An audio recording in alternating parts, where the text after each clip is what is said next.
dediler. Kurban menen ikavi belasını yavlaydı, yapışmay gitti davi.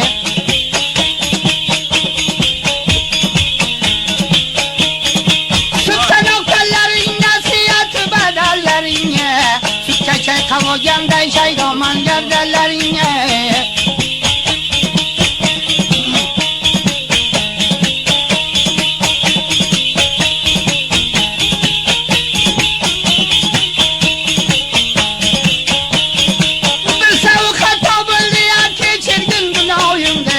Belasını yavlaman Abdurrahman boyum ne?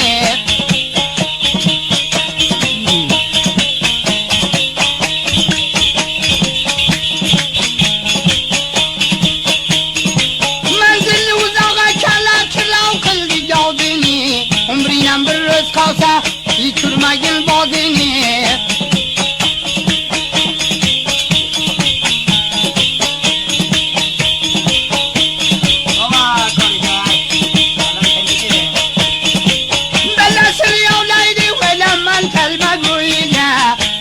Meyman buldi kazana rıgmi toyge.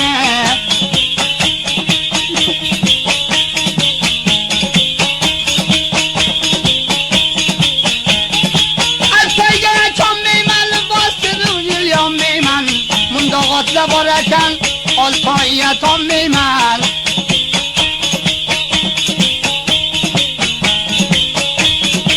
Bedelini reyleri töllerini ciyayları, şerden fitaliler, mazarını öz beyleri.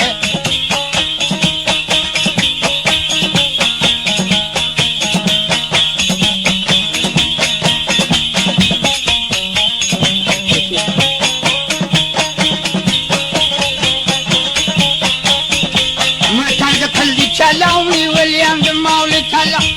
Akıya duvav kılini tağacan, veltiriyan kurdu çalamayan.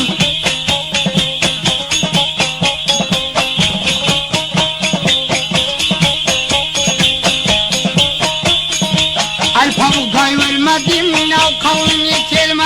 Ömrümde devlet tavafiye, boy boy verdi davri indi görmeden ayam.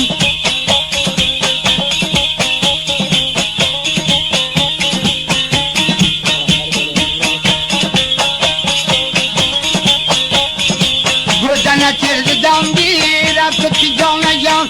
Koy şerge bir yaptı, ben usta kurbanı telezler gabi bana ayam.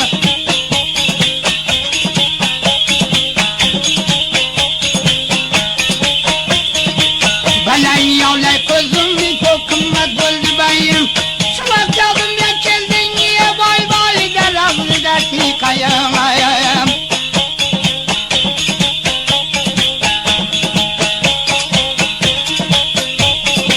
Kaçan sargılar buldu, bodor gilamdı toyu. Dağı derdini kormayı bay bay kudayı kullu yar kuye.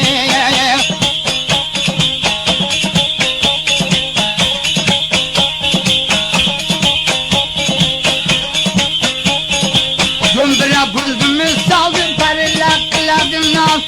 Belayla ne kurbanıya bay bay derece tatlıya vana.